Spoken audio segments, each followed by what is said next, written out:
Oh, Wow, they didn't ask for permission this time. Normally they have to. Normally it asks for. Okay, well anyway, I guess we're recording now. Hi everyone. Hello. I'm here today with Gabe Broussard and Rich Bartlett, Vivid Void on Twitter and Rich Decibels on Twitter, and we are here to talk about Teapot or something. This Twitter community that we've been a part of that's been talking about lots of stuff, and maybe we're going to talk about some more of that stuff today. All right. Um,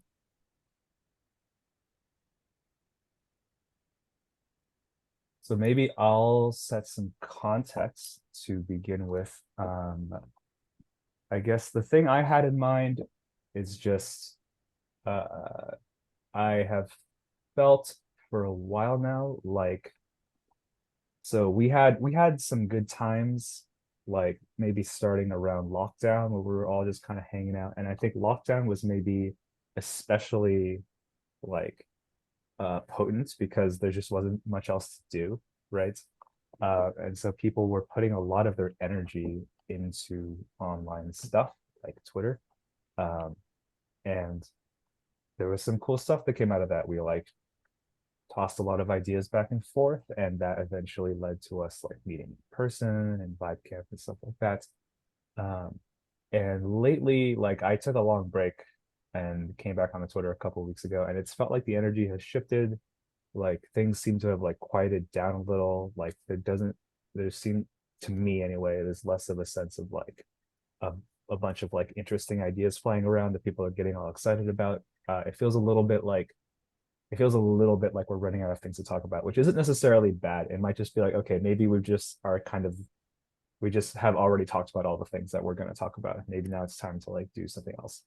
Uh, and so I'm curious about perspectives on like the vibe shifts. Like there appears to have been maybe multiple vibe shifts. Um, and I think that indicates sort of a need to like start taking things in a new direction or something like that. Yeah. And so that's sort of loosely my sense of what we could talk about today. And I'm sure you guys have your own senses of yeah. So what do you guys think about that? I have one more context kind of framing thing I think I Yeah. want to get into. Mm-hmm. I am very curious to hear both of you what just your read, of what's the vibe? Has the vibe changed? What's the kind of state of the network? Yeah. Um, State of Teapot. but Yeah. I'm curious about both of you. What's your relationship to Teapot? Like, how much do you care about a vibe shift? Think, is it a big deal or not? Like, I want to kind of get a sense of how invested you are, or like how significant do you think this thing is? Mm-hmm. I am not and never have been a member of Teapot. I don't even know what Ah! you're talking about. That's right. I'm the only member of Teapot. I'm the only person. Teapot's been something. It's talk about a relationship to Teapot. My my offline social graph, such as it is mostly Teapot people now. Like because of the community building we did here in Portland. Most of my friends here, Burning Man friends from before, old friends from school and so forth. But most of the people that I spend time with now are people that I met through this community. It's been very important to me, what we've done online and what we've done in real life, and for all of the need to keep it illegible, which I think was much more pressing back in the day, but we retain those norms. I'm really grateful for it. I love it. I love the people that show up here. I love the openness that people show up with, and the norms that encourage people to play and to contribute and that reward them for their contributions. There's something about it that reminds me of like the way like freshman year at your university should be. And I think there's something really wonderful about it. And so to that extent, someone who is now no longer on Twitter, Talumat, once said that Teapot was like a campfire, and and the important thing was to keep it going. Like you could come and go, right? Like sometimes it's but some like while you're there, keep it going, keep the fire stoked. And so that's my working model for this. That's nice. I like that. That's a nice image. Fire.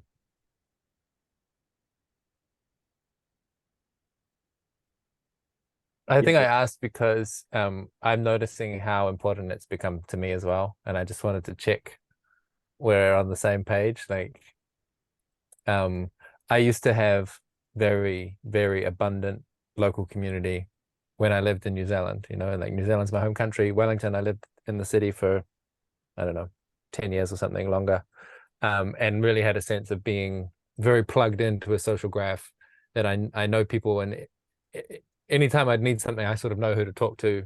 I've got loads of opportunities for support, to give and receive support. And then my wife Nati and I decided to leave and to go traveling, and we spend most of our time on the road these days. And so I knew as soon as we left New Zealand that I was going to be confronted with this thing of like, what is your life like if it's not surrounded by a really juicy social fabric? And I'm really interested in that as a research project and an R&D project to try and figure out some of the methods of like, how do you build social fabric? How do you construct that when if you feel atomized, how do you reconstruct yourself into satisfying social bonds? And Teapot kind of took me by surprise. Like it didn't exactly match what I thought, like how I thought it would work. I never would have guessed that the digital, even just like text-based, often anonymous digital connection could be so satisfying. And now I see this impulse to transition from digital to physical, at increasing depth. So there's like the short-term physical gatherings for, get people together for 2 days, for 3 days, for 4 days. I think that's accelerating. And it seems like a lot of people really get a lot out of that experience. Again, it's like you're saying about freshman year. And then I think people are going, okay, and now what? Like it's nice to go to a gathering, but still I'm living by myself in this little apartment and I don't really have close friends in my neighborhood. So what? Like what's the I think that's kind of that's how I feel the vibe. How about you, QC though? How big of a deal is it to you? So I guess the first thing that it occurs to me to say is that I'm a little embarrassed by how big a deal Teapot is to me. Like I sort of wish it were somewhat less big of a big deal. Yeah.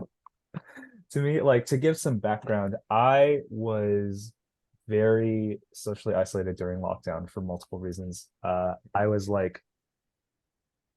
had left my old group house. I had gone to a monastery, and then I had left that monastery during the beginning of lockdown. This was like March of 2020. And even before that, I was sort of dealing with a bunch of drama in my local community. I had sort of left my local community. So I did not have like a local community really anymore, and I was like looking for a new community, and that's the context in which I got onto Twitter and in which I started getting involved with following Visa and hanging out with like the post-rationalists and the meta-rationalists or whatever. Was kind of like trying to deal with like my relationship to the rationalists, and then trying to find a new community. So I like that sort of that confluence of things. First I was already struggling with community and looking for a community, and then second lockdown happened.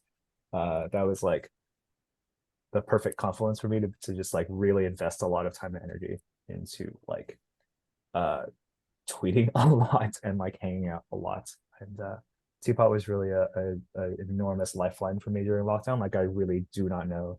I don't know what I would have done. Like I would have just gone crazy or something. But so I'm really grateful for that, and that's like a big part of why I've been investing so much energy. And then, then things sort of went to a whole new level when the first Vibe Camp happened. I was like, oh my God, all these people are real. They really exist. This is so cool. We could like actually do stuff together in real life. So that was really cool. And I have been sort of alternating between being very enthusiastic about what people could do together. Like, oh man, like imagine if we just kept doing this and we just kept like hanging out and kept like talking and kept like, articulating all the things that we want to articulate to each other and kept developing our whatever, our like blend of meditation and therapy and all this other stuff. So I've like gone through periods of being very enthusiastic about that. Currently, I'm in a period of being less enthusiastic about it, but that's partly because I'm just like personally in a worse mood. So I'm not going to take my own lack of enthusiasm too seriously right now. But I do like I still don't have a local community, and I like to acquire one. So right now I'm like contemplating moving to Portland, for example, which would be like the Portland Teapot scene is very lovely. I just spent about 2 weeks with them. It was very nice. Everyone was very like welcoming, friendly.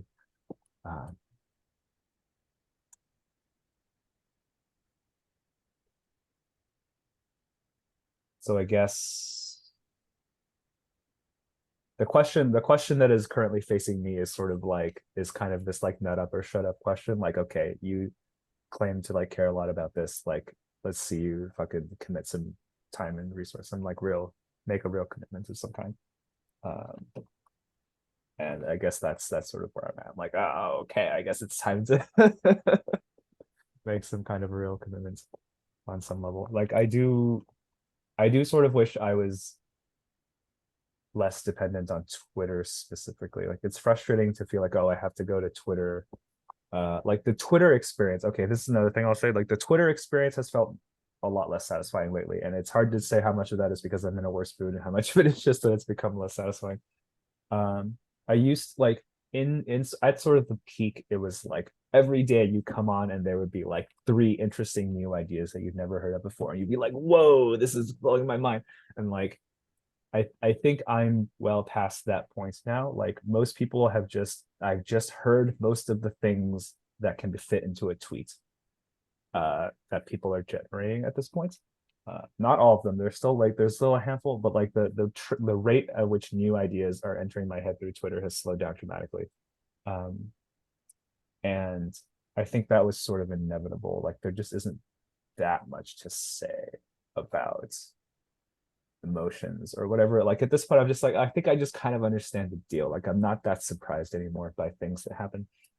And I think at this point, it's sort of like time to do kind of the hard part, which is like integrating all of that stuff and actually acting on it, which has been a slow and gradual process, and it's sort of like less fun than the part where you talk about cool stuff. Yeah, so those are some rambling thoughts about where I'm at currently.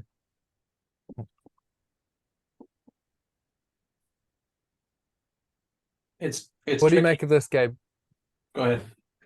I just want to know what you make of this framing of we're kind of running out of things to talk about, or the things that have been, that we've sort of reached a threshold of like we've exhausted that topic or something. I don't know that we've exhausted the topic. I think there's a time for insight, there's a time for integration. And I think that when you've integrated a bunch of those ideas, they deepen and they ripen and they mature into strange things that are very peculiar to you, very individual to you. And they deepen your perspective, and you're able to talk about them and talk about dimensions of them that weren't available previously. And I think that's how this gets renewed, is by people integrating more and more of it.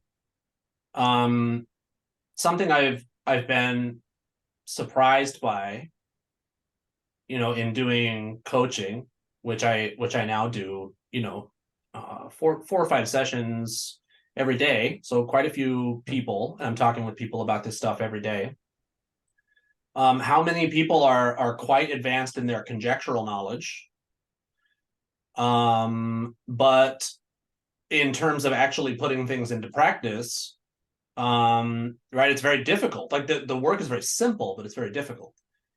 I think to some extent, Teapot is kind of kind of a place. I'm not sure that Teapot can make a transition to being like an institution or something any more than the Café Select in Paris in 1920 could have been an institution, right? It's like, okay, so Gertrude Stein's house, kind of took over, for Hemingway and Picasso and Fitzgerald and all those people who were coming together at that time. But it was a scene. It wasn't an institution. And I think sometimes I think something similar here. To me, it feels like the point of Teapot, such as it is these ideas. It's playing with these ideas. It's playing with these different ways of approaching therapy, of approaching self-healing, approaching meditation. And certainly the three of us have probably exhausted the potential range of topics, but there are so many new people coming in on a regular basis. There are like so many people who are encountering these ideas for the first time, or integrating these ideas for the first time. And so I'm not sure that like renewing the scene is even necessary at this point. It's like those of us who know it well just need to keep propagating it, because people are still coming in and people are still learning. And I mean, if it doesn't retain the same thrill that it had when we first discovered it, but I bet it does for the younger ones who are coming in, who find it extremely arresting and extremely like, encountering pragmatic dharma for the first time, or encountering, like somebody turning non-dual cartwheels on the timeline, or just hearing people who love science as a practice and not as an institution. Just finding that is enough to like, blow a lot of people's minds. So there's value in that, even if from our subjective place, it's kind of, it may feel a little stale. I'm just thinking about, like, I agree it's a scene, and the scene I know best probably is the kind of underground DIY music scene in Wellington, and that's been thriving for many years, and it's never felt like we ran out of songs. You know what I mean? Like, we didn't run out of instruments, even though we keep playing the same instruments. Because I think there's a kind of generational turnover that keeps it interesting for everyone. That you can. What was so inspiring for me about that scene was that you could come in as a punk, and the whole aesthetic of punk is like, you're supposed to be bad at your instrument, and if you're too good, you're in the wrong genre. Like, we just want you to make some expression together, and we're going to encourage you to do that. And that's like an amazing breakthrough for people in a certain age. And then they get into it, and then suddenly they find themselves getting very skilled and developing taste and getting more and more refined, into like all these different genres that they're interested in. And you have around music production, and people specializing into, I'm a events organizer, I run a record label, I run this venue. There's these different kind of jobs that you can play within the scene. And yeah, like I say, it never gets boring. And I think what I feel a bit in Teapot is, I imagine that development sometimes flows and sometimes stalls. Like it's like the water gets backed up behind a dam, and then it builds pressure, and then eventually it bursts through the dam until it gets to the next one.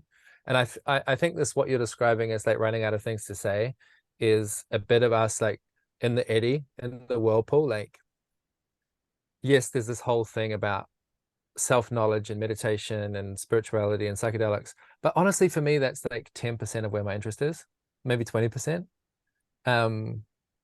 Where I'm at is belonging and meaningful work. And belonging, yes, you can do some of it online, but it just has to at some point get concrete and be about who you spend time with in physics. And meaningful work is, again, it can be done online, but most of it requires interacting with other people. And that's like, this is something that's been really present for me lately is I run an organization which is about training people in collaboration, and I've got this massive audience on Twitter, but very few of the people on Twitter care about collaboration because they're all alienated. They're not at that stage where they're like, oh, I'm an entrepreneur, I'm starting a thing, I'm assembling a team. They're like very, very atomized. And my collaboration training skills are not actually relevant to people that are so deeply on an individualistic quest.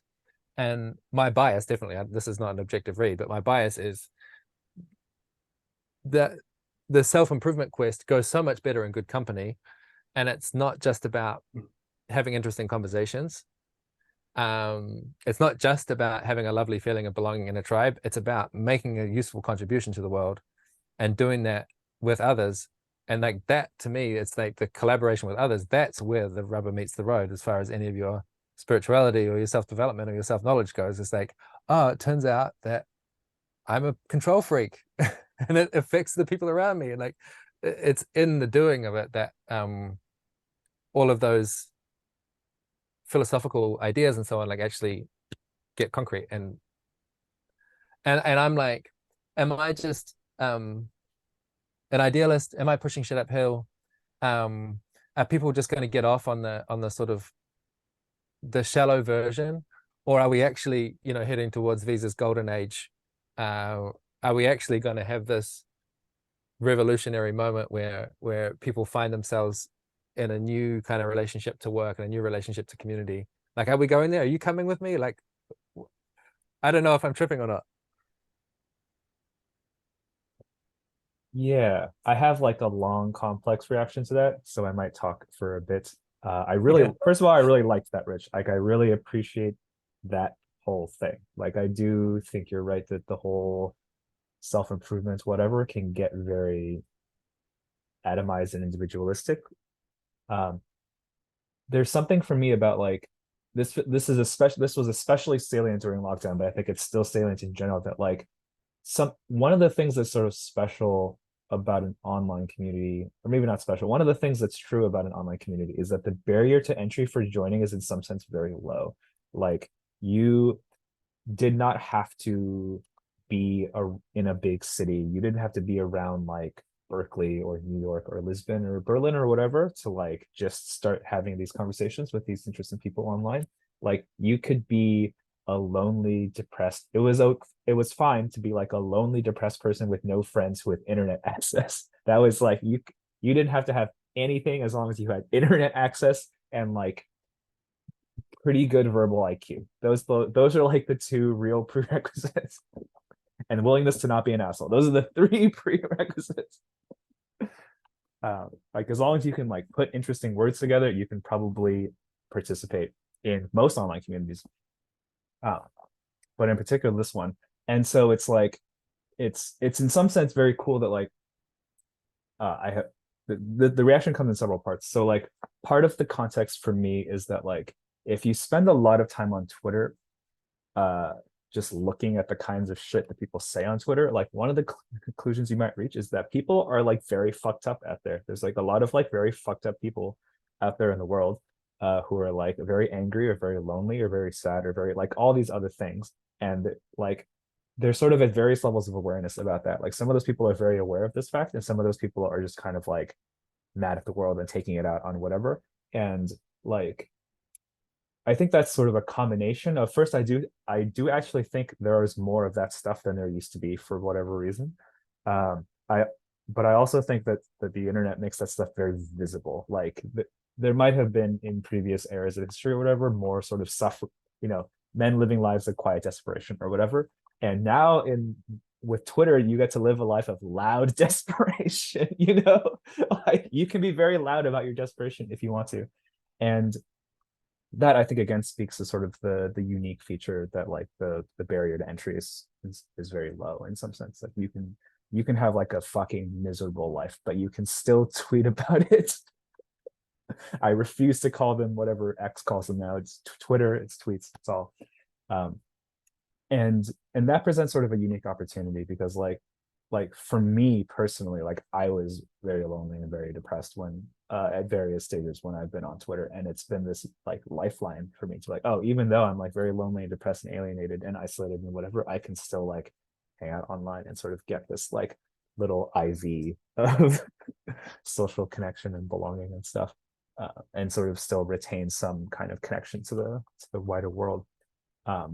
But the flip side of the barrier to entry being so low is that like the hard part comes when you start thinking about like, okay, I like these people enough and I care about this whole thing enough and I want to dedicate and commit myself to something now.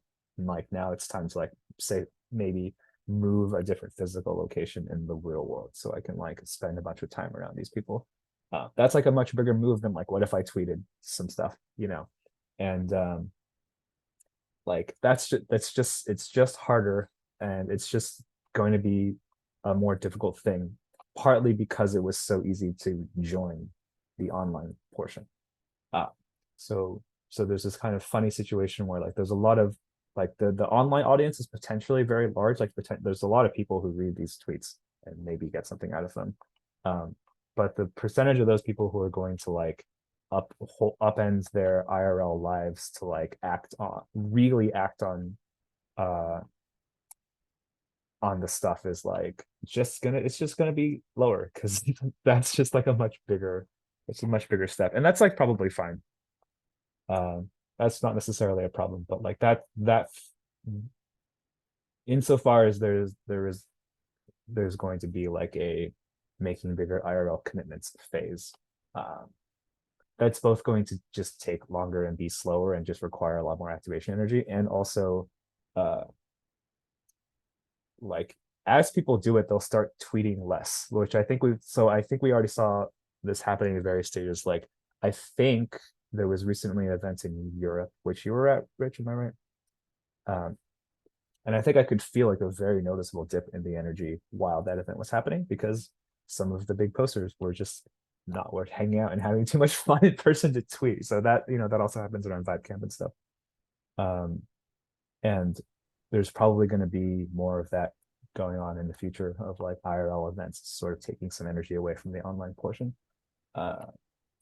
And that's like good. It's like a good sign that people are spending time in person and like exchanging energy and ideas and like becoming more intimate and collaborating in person. That's like good. But it does also kind of make maintaining the online thing a little harder in exchange. Or like, I guess the hope is that after the events, you like go onto Twitter and you're like, here's all this new energy that I can bring to the online thing. I feel like I'm rambling now, but those are like a bunch of rambling thoughts about the points you raised. I've got a couple things to add to that. I think you're right that it's probably a small percentage of people are ever going to move on to integrating these things in like a physical way, or just in terms of like of like changing their lives in a significant way. But the more of us that do it, the more of others, like to those of us for whom this is very important, the more that we do it, the more that opens up possibilities in other minds for what they can do in their situation. So that's something to think about right there. I also think there's one of the natural barriers that we've got is that to even be interested in this stuff comes with a kind of natural like dilettantism in the personality, to sort of have the time and the energy, to think about philosophy and think about the self and think about all this stuff is, comes with, it's a certain type of character, it's a certain kind of person, right? Which isn't to say we need to be constrained by that, but it's just something that's there. It's like you never, the idea, it's like when people say it's time to build, it's like that would have been incomprehensible to Proust, right? That would have been incomprehensible to like sensitive character types from history, right? And that's a lot of what we've got gathered here are people like that, people into philosophy and poetry and that sort of thing. So it's tricky, right? It's like, running anything more than a bookstore is pretty hard. Running big organizations is hard as hell. It's not fun, even when you're, even it just has to be worth it, right? But it's like there's always a kind of difficulty to it. It's much more difficulty than you anticipate. And so I'm not sure. I'm not sure. Again, maybe this is just kind of one of the difficulties I see in bringing Teapot into something concrete. One of the things I've been thinking about lately, I was actually thinking about this last year, unfortunately, just before my father passed away, and kind of threw life into chaos.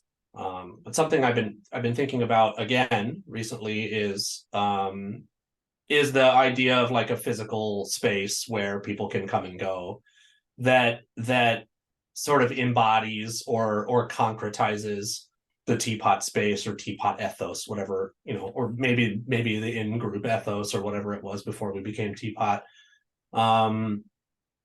In my mind, the model for that is something like J. Krishnamurti's home in Ojai, California, where he didn't try to have a retreat center or a cult or anything like that. He just like hung out with his friends who like to talk about philosophy, and he would, if somebody wanted to come visit him, and they'd call and he would just schedule, and they'd come talk to him about his problems. And sometimes he'd be talking to like a hairdresser or a somebody, and sometimes the Dalai Lama would just come by and whatever, like that's just what's on the agenda for today. And there were events there, and there were things like that when it made sense, but it wasn't a space that was trying to like force anything to happen. It was just like this beautiful place. He just wanted to have a place that was beautiful, people could get away and come get some advice, and I wonder if something like that isn't kind of like a 21st century, I don't know, kind of like a Rivendell or something, that's just like a homely house that travelers can come through, and there's always a fire going, and you can talk about beautiful things, and have that be available, but it's not, nobody tries to force it into a shape that it can't take. It's what is it? It's we would be doing David Chapman a disservice to create anything that didn't maintain some kind of nebulosity, I think. Nice. Preserve nebulosity. I love that idea. I think it sounds a lot like where we're probably going. I just had a call last night where we're basically looking at my little family plus their little family and thinking about next year we should get some land, I think there's a lot of that going on. I do want to talk about the dark forest theory of Teapot, that you sort of hinted at it a bit, QC, like if people are having a great time face to face, they stop tweeting, which in many respects is the right thing to do, Right. because the tweet is kind of the prosthetic, Yeah. But I was at a gathering a couple of weeks ago, organized by Chic, and I noticed myself just so thrilled, it's like everything that I liked about Teapot, but way more concentrated and way more fun, because you can do lots more games that don't involve text.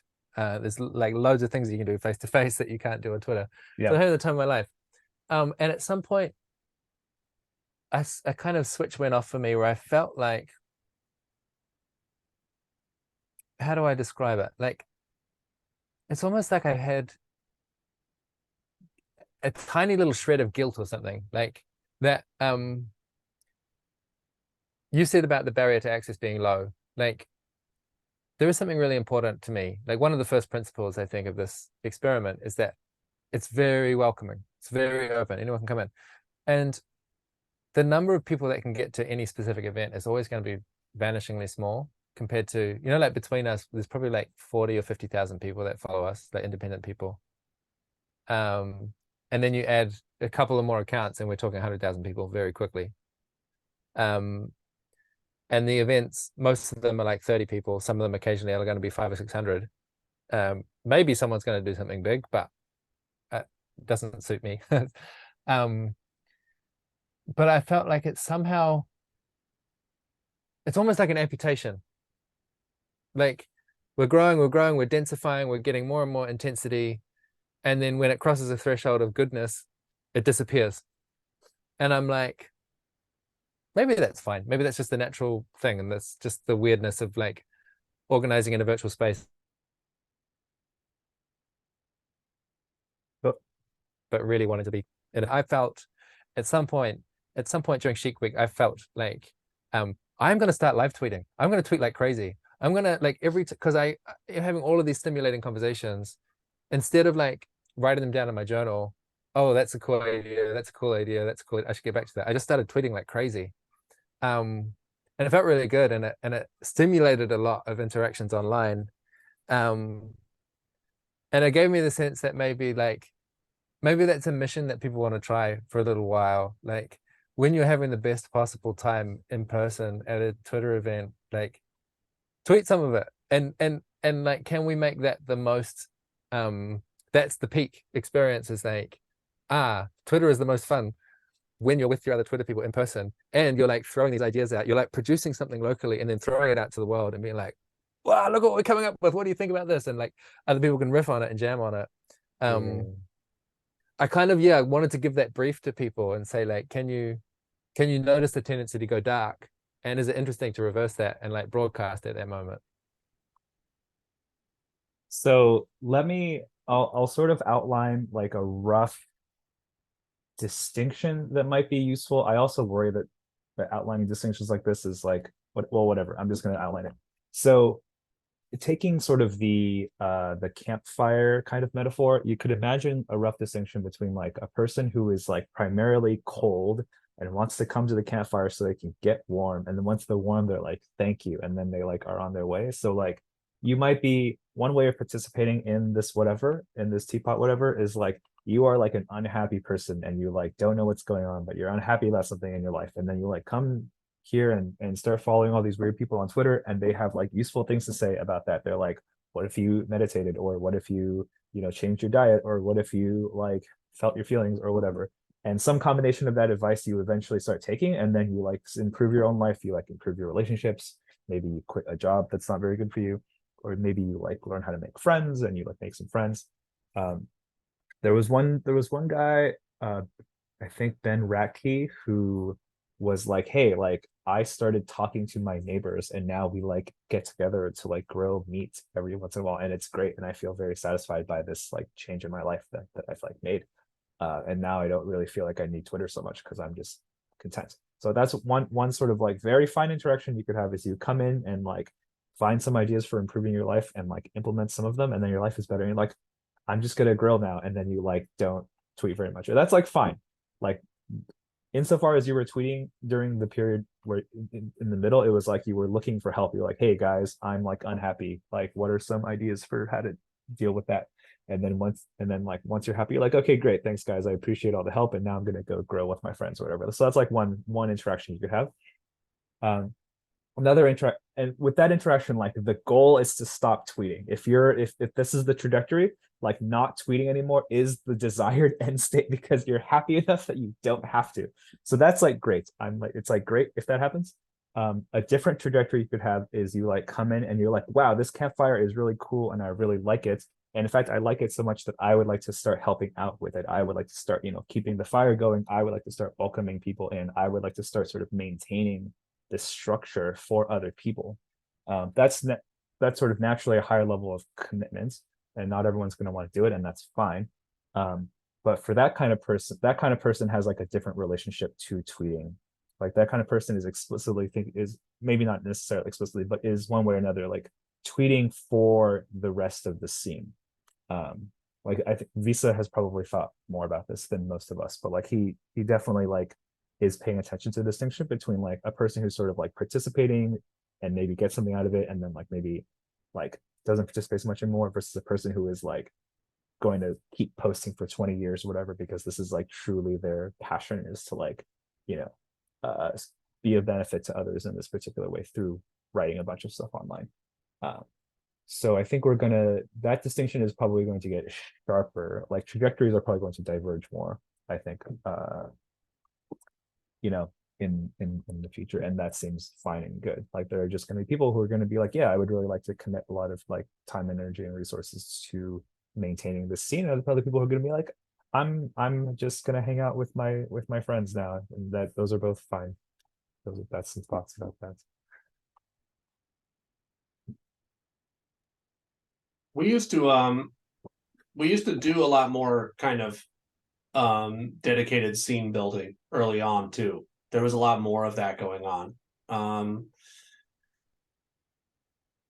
And I think that I wonder if part of what we're perceiving as Teapot going dark is in some ways like less of Visa's tweets about underfollowed accounts, less of like people deliberately sort of reaching out and being like, hey, you're supposed to be here. Like, yeah, I mean, Visa was a huge help to me early on, like gave me a boost on stuff I was working on. But originally it was Eigen who grabbed me and was like, you're like over there and you should be over here. Like you're one of these people, one of these people. But like it sort of helped me to, find the place where I would feel comfortable. And maybe there's just kind of less of that happening. Maybe, at least, so I mean, it's something I've been doing lately. I've been going back reading old tweets because there were so many trailheads. There were so many interesting ideas and conversations that we just never finished following up on that have been interesting to me. So I've been going back and trying to kind of catalog like what was the interesting stuff, and what is worthy of further exploration. And one of the things that stands out to me, is just like how much differently we tweeted when we had 2,000 followers versus 20,000 plus. You guys know like the dynamics change a lot. You get a lot more weirdos. It's much harder to be intimate with people, and it's much harder for people to feel intimate with you, because they get that kind of status barrier as though you're kind of bigger than them somehow, and not just like another like another farting ape like them. But all that's real, that's all real psychological dynamics, and that's there. And maybe the mycelium are just not the same, right? Like maybe the sort of like small follower accounts haven't been inducted in the knowledge of like how to keep pushing this thing up the way that we did. Maybe we didn't pass down the knowledge that we needed to keep this thing generated. Enough follow Fridays. Yeah, it's been a while. I think I did one of these in like March, and that's the last time I did one. So maybe it's time.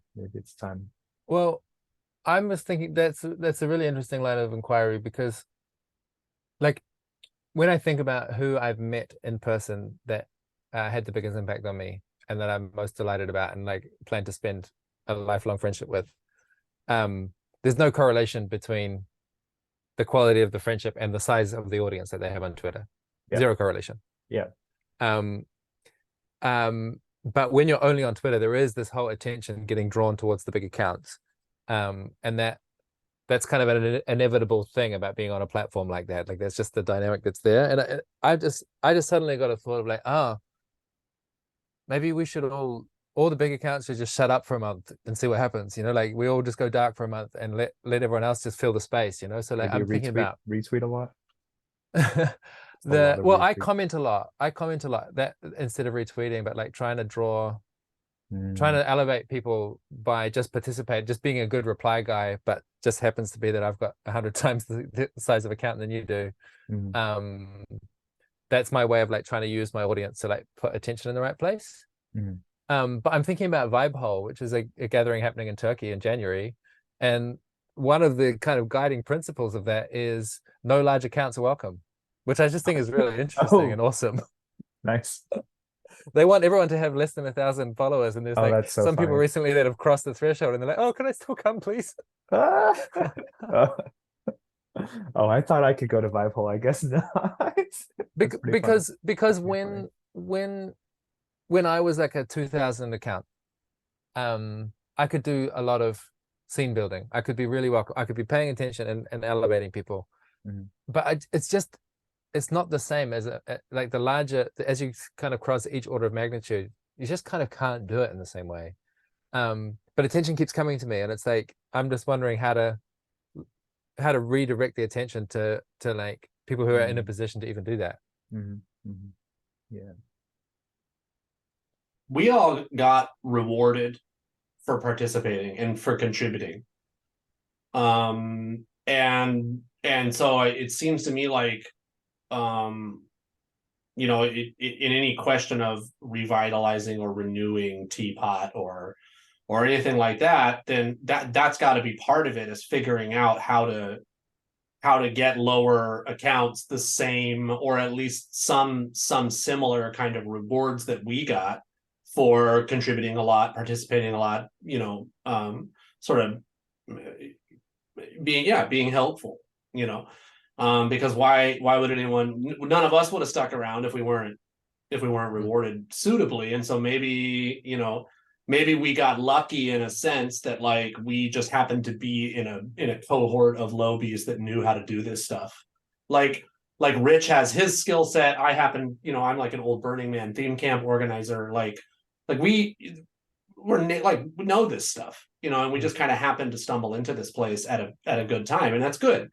But maybe the current cohort of lobies doesn't really have that, or maybe we need to go find the ones that do and make sure they get rewarded and make sure they get amplified. And maybe that just means like treating Teapot as something kind of reified and concrete, which is always like, you know,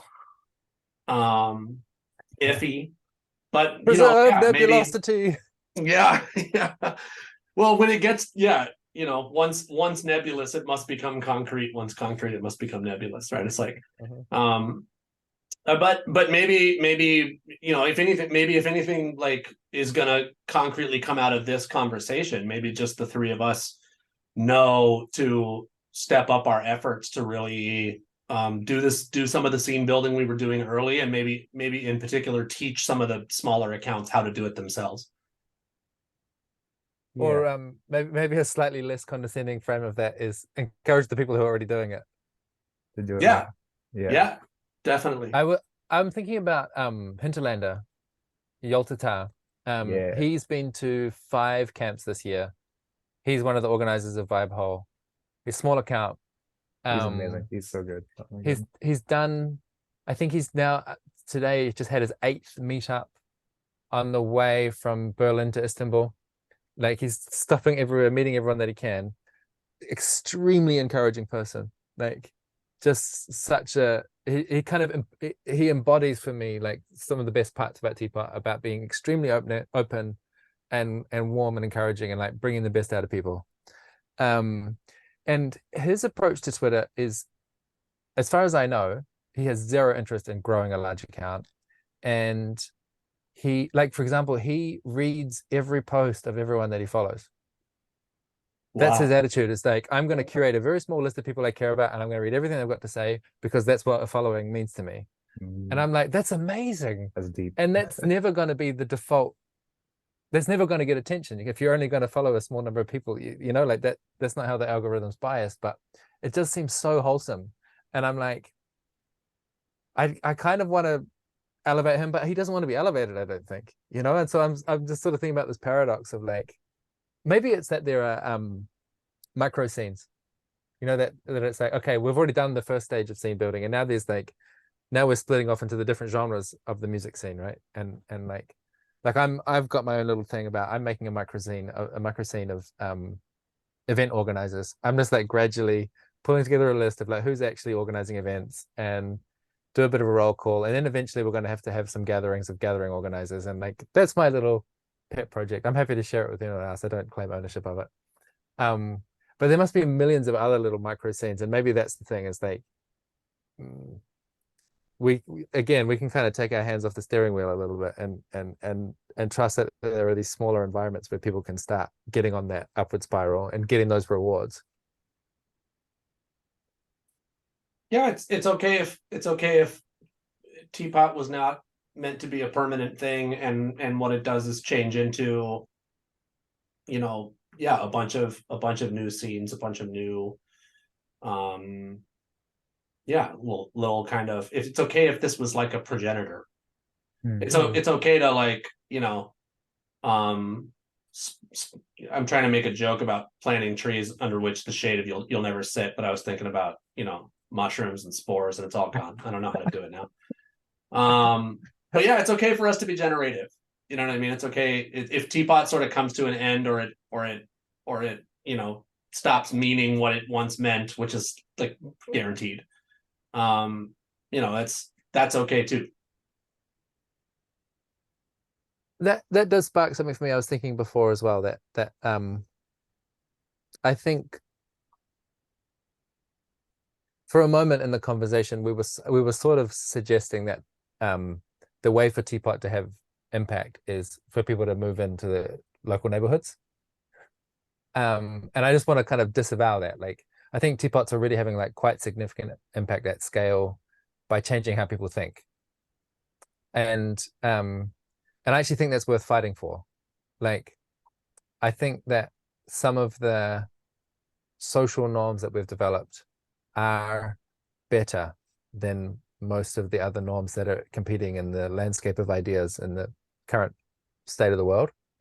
Agreed. And I want to put my shoulder to the wheel, like I think I do see Teapot as this distributed network of cultural production. And that, like, for example, focus your time and energy on what you want to see more of. Like, I was already kind of biased in that direction, but I needed Visa to hammer on that meme again and again and again until it really clicked for me. And now I'm like, that is a hard white line for me. As soon as I find myself focusing on what I don't want to see more of, I'm like, no, that's not the way. And so, like, he crystallized something for me towards it, but it really like made it much more concrete and much more solid. And I think something that large accounts can do, and only large accounts can do in a sense, is like push some memes to massive scale. And if it's like curing loneliness or building peace, or preserving what's important about humanity in the face of like a new digital consciousness, I think some of those ideas are really worth putting a lot of energy into. And I don't want to get too caught up on this evangelical mission. It's all a game, but it's a very compelling game. Yeah. Thank you, Rich. This reminds me of a related point that I was sort of hoping to hit, which is something like one of the kind of interesting roles that Teapot plays as like a sort of digital campfire is as like a refuge from the culture wars specifically. Like, I feel like one of the founding principles is like, we are not going to get on your case about cultural war stuff broadly. And like Eigen is a great example of this. For like, Eigen will happily talk to people with a wide variety of different political stances, and he's not going to like castigate them for having politics that are different from his. And that I think has been a pretty key part of the thing from the beginning. It's like, okay, we're not going to like subject you to the fucking like terror campaign of like far left whatever. But we're not going to worry about that stuff in either direction. And this is of course caused a certain amount of friction between people who have different political commitments in the scene. But I still think it still seems to me that this is a thing worth preserving. I still would not want I still want to keep that thing. It does lead to like, there's sort of an interesting it is relevant to this sort of question of like, how do things grow from here, insofar as like there's a certain kind of apolitical streak to what we talk about as a result. Like, no, like none of us are really talking about moving in the direction of like people. There are people moving in the direction of things like, oh, artistic projects, community building projects. There's not a whole lot of that I know of moving in the direction of like political projects. And that's just like I don't have a strong opinion on that one way or the other, but like that's sort of an interesting, that's just like an interesting kind of like gap maybe.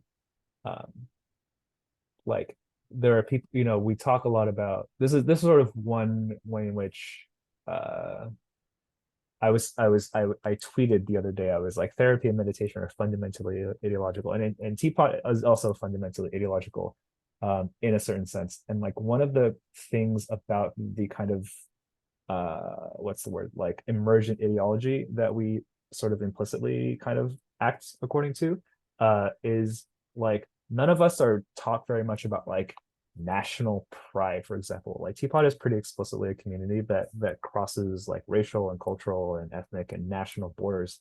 You know, we're international as people from all over the world.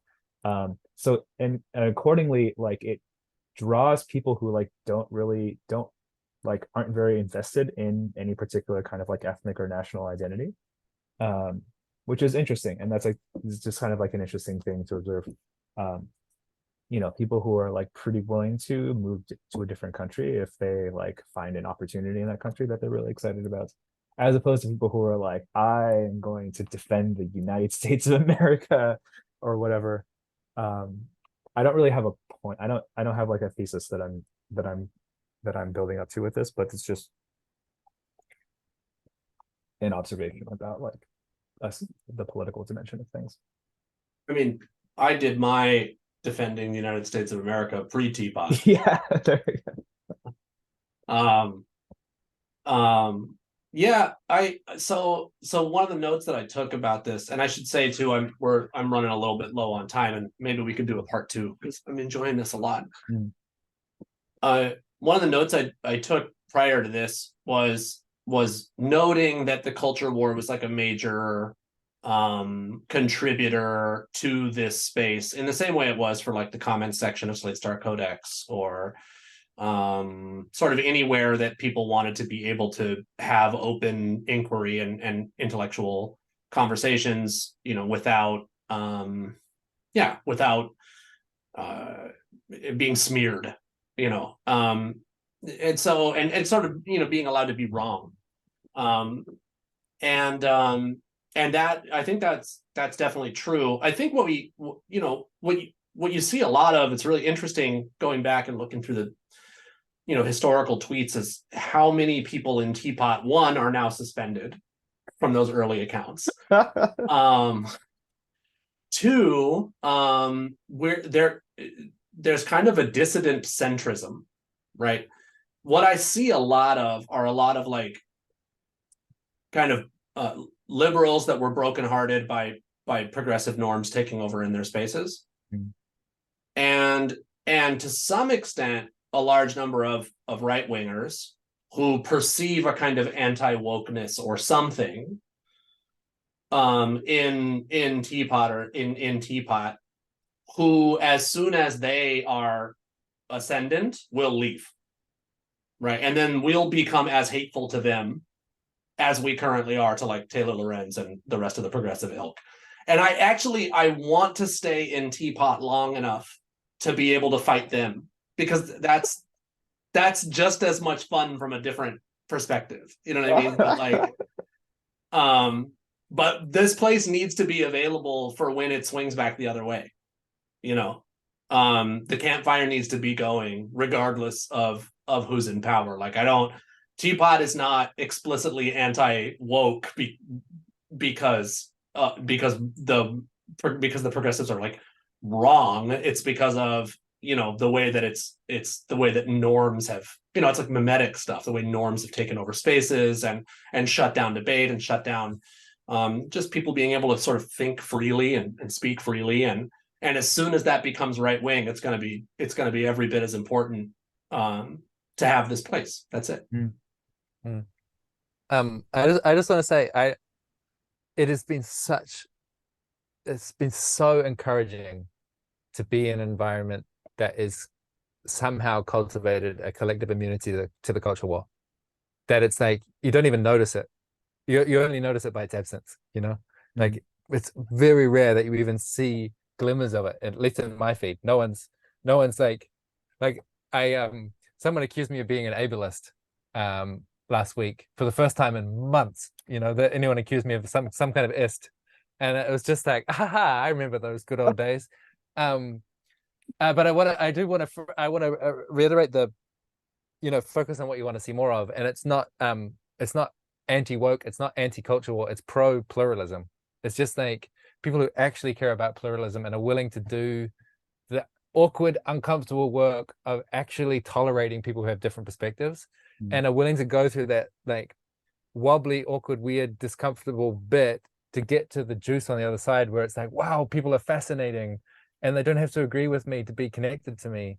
And I can learn from the differences. They're not all a threat, you know. In fact, most of them are not a threat at all. Most of them have got something to contribute. Like there's this very enlivening and prosperous centrism. And then there's this like apathetic, apolitical centrism, which is like, I don't really care. They all seem annoying, so I'll just keep my opinion small. Like I'm not interested in that one, but the one that can actually see multi-perspective, like there is actually some harmony of all the different, there is some integration of the different parts, and that's what makes humanity work. Like the people who can see that, that's my political centrism. And also I want to say on the nationalism QC, I'm way more pro USA as a result of my time at Teapot. Way more. Because prior to that, the American cultural imperialism that I've been exposed to is just so shallow and unattractive.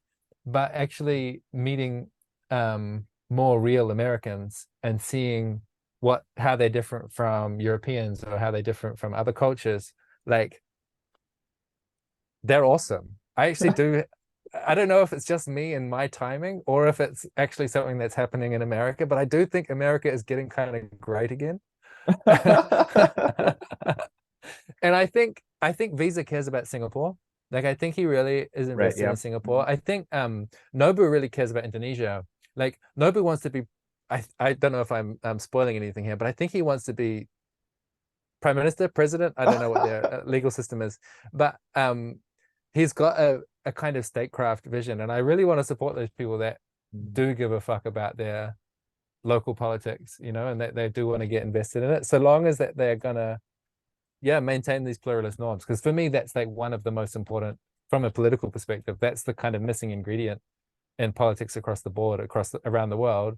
And if we can have that back again, like I think everyone benefits from it. I think I'm reacting a little bit against being framed as apolitical. I'm extremely political. Like I just don't think that the usual terminology that gets thrown around in political spaces is relevant to what the world needs. And so my kind of doing politics just doesn't look like most of what you see or what you think or what you put in when you ask DALL-E generate a political picture. my politics doesn't look like that.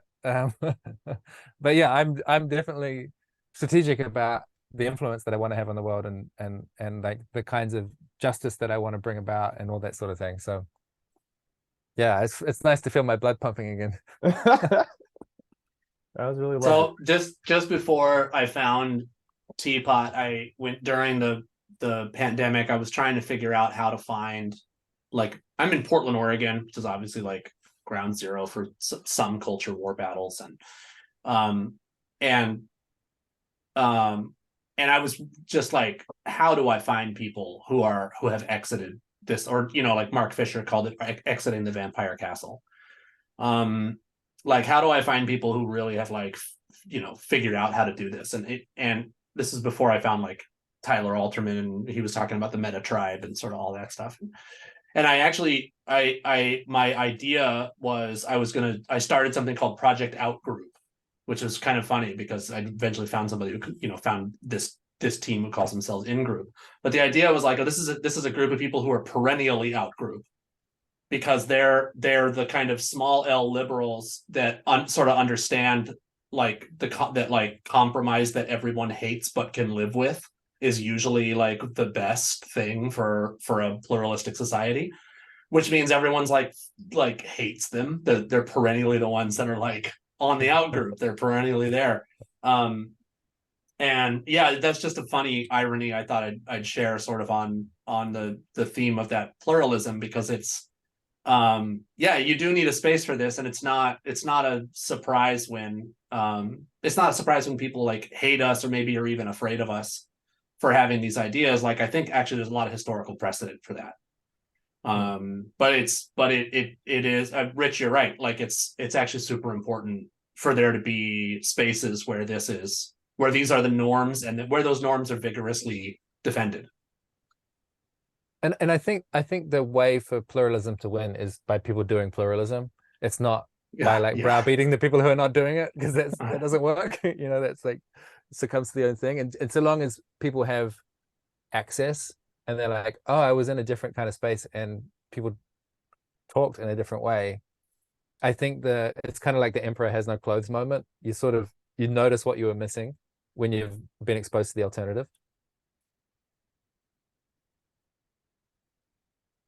Rich, I really liked that thing you said. Like, I'm glad that my use of the word apolitical set off that whole thing. I'm like very grateful for that interaction.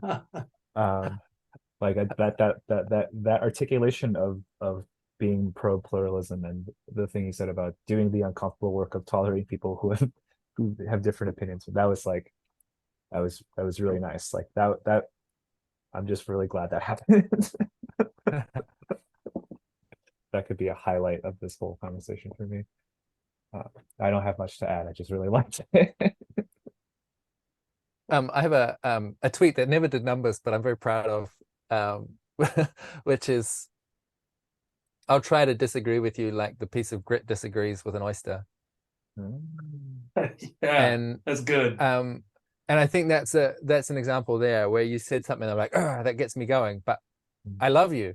You know what I mean? Like, and disagreement built on top of connection is actually like where prosperity and wisdom and all the good stuff comes from. Is this like the difference that's built on top of attunement? Like, that's the good shit. And it breaks my heart that it seems like the people have kind of missed the mark. Like, we kind of thought that difference is threat, and somehow if everyone was the same, then we'd be happy. I mean, I don't know what the theory is, but for me, difference is like so juicy, and it's been such a joy to meet people that actually care about difference. You know, they genuinely care about difference, and they're not like campaigning on the importance of difference. They're just doing it.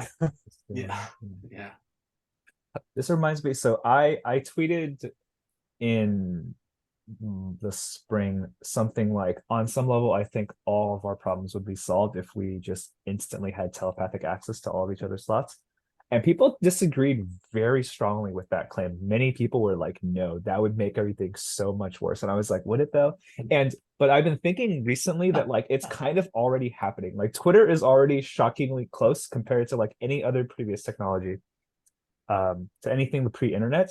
Like, we have so much more access to other people's thoughts than we ever did, and like because it's so easy to write a tweet, it's somehow like sort of much closer to what's actually going on. Like, obviously it's not 100%, like people are still, you know, hiding, unconscious, whatever, but it's like a lot closer than, you know, if you were 30 years ago just reading newspapers and books or whatever. Compared to that experience, compared to reading tweets, is like much closer to just being able to read people's thoughts. And one of the main reactions that you see people have to that experience is just shock and horror. Like, people just cannot believe what's actually going on inside of other people's minds. And it actually drives them nuts. Like, and I find that so fascinating. Like, when a person on Twitter is just horrified at what's happening, what another person on Twitter is willing to say or think or believe or feel. That's like fascinating to me. And like, one of the things that I think, like, speaking for myself, like I tried very hard to understand people or something in this sort of autistic way of like, what if I had like a grand unified theory of how people worked? And you know, that's partly what I was looking for when I went on sort of this whole binge on like, let me learn all about trauma, let me learn all about emotions, let me learn about sort of like the developmental process by which a personality is constituted. And I do actually think that going through all of that and kind of like insisting on trying to understand that whole process bottom up, not just theoretically, but through like talking to a lot of people and trying to understand kind of their life stories and seeing like, oh, people like don't arrive at their beliefs out of nowhere. They arrive at their beliefs out of like having lived a life in a certain way that causes certain things to be meaningful to them or whatever. Like all of that, I think, is a genuine foundation for like respecting people who have very different opinions. And to be like, oh, like you believe a completely different thing than I do. You probably lived a very different life than mine that causes that opinion to be the one that makes sense to you. Like, great, maybe even you're like much closer to the actual phenomenon than I am. And so maybe your opinion is just straight up better than mine. Like, who knows? Like there's a certain kind of like it feels a little too arrogant or something to say insight into human nature, but there really is like there's like a certain collection of insights into human nature that I think make it a lot easier to, when you see a person that's a very, very different from you, be like, to get curious about that. Like, oh, huh, I wonder why this person is so different from me, as opposed to like, this person is evil and wrong and stupid and bad. Which is sort of the more common reaction, just like, I can't believe that there are people out there who are willing to say and believe this other thing than me. It probably means that they're intrinsically bad. You can really only tolerate in others what you can tolerate in yourself, what you've accepted, you know, in yourself. Yeah. It's pithy to say it, but it's true. And I think that some of this intolerance is symptomatic of, I mean, I'm just a hammer that's only sees nails, but I do think the intolerance is symptomatic of like the lack of social fabric. Oh, 100%. That people are desperate for belonging, and so they get the like cheap junk food version of belonging, which is like, I hate people that are different to me, or you know, like this kind of thing that doesn't actually work but kind of vaguely fills the hole a little bit. And there's a surprisingly rare, at least in popular culture, way of building belonging around positive values and positive interests and positive experiences, and being like, yeah, we connect over these things that we like it doesn't get much airtime, but is historically the norm for how you form an identity, is like around the things you're into. And we're currently just having this little blip where like people have formed an identity around the stuff that they hate, which just doesn't work. It's just a really shitty way to do it, but it can get you a lot of clicks on it does. You can go viral. It's like it's like Hoffer's nightmare world. I'm thinking, Gabe, you're gonna have to go in a minute, and it could be cool to have some kind of closing thought. I was wondering about the 30 or 60 people who have just sat down for over an hour listening to us talk. And maybe, I don't know. Hi. I wonder if we want to say anything to them.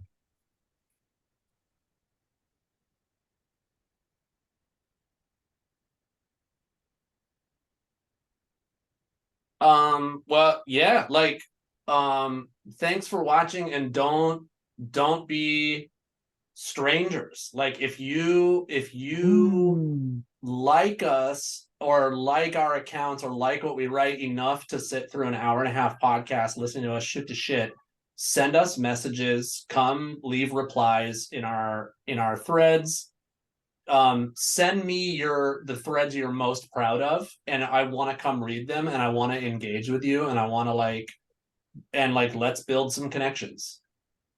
That's lovely. Yeah. What a nice ending thought. Like, I'll sort of tack onto that, since we were talking earlier about follower accounts and stuff, that like it doesn't feel like anything to be at 20,000 followers. Like, some people somehow have the impression like, oh, that's like some big number, and those guys must be like a big deal, and they must think they're big shots. It doesn't feel like anything. I'm just like, what? It doesn't like, I can't really grasp that number in any meaningful way. I'm just like, it doesn't feel like 20,000 people are listening to me when I tweet. Like, Twitter's just where I hang out with my friends, and like, I love getting DMs from people. I love getting like thoughtful DMs. I love getting DMs from people who are like, hey, I liked this tweet you did, or whatever. Like, those are like nice and concrete. Or just people who like want to chat about a thing that is coming up. on Twitter. So like, yes, I also would welcome being interacted with like a normal person, for any of you who are listening to this. So that's also, yeah, that's great. Nice. I want to say I don't really like DMs. I find them stressful. I don't reply to them largely. But I don't want to be discouraging. I want people to I agree with this, don't be a stranger, but that doesn't mean necessarily come to my house. It means I just want people to know that there is actually a ladder of escalation where you go from tweeting into the void to like actually building friendships and then going to DMs, not with me, but with loads of people. You two are up for it. That's great. And you find, go enter intellect salons and go to meetups and gatherings and like, yeah, to cross this threshold from parasocial to social, like to go from, oh, it's kind of like a weird interactive TV show to like, no, these are actual real people. And to have like sustained, dependable relationships with them is so much more satisfying. And there's just so many people that have an appetite for it. So yeah, show up in each other's spaces, I think. Not my DMs, but my replies. I'm always excited about people showing up in my replies, disagreeing with me with a jolly attitude. That's very welcome. Nice. That's lovely. Well, thank you guys. I have nothing to add to those lovely sentiments. Thank you both for joining me. Yeah, thanks for putting this together. Yeah. And I'll see you guys around on the online and offline. And have a nice rest of your days. How do I? All right, now I have to figure out how to stop recording.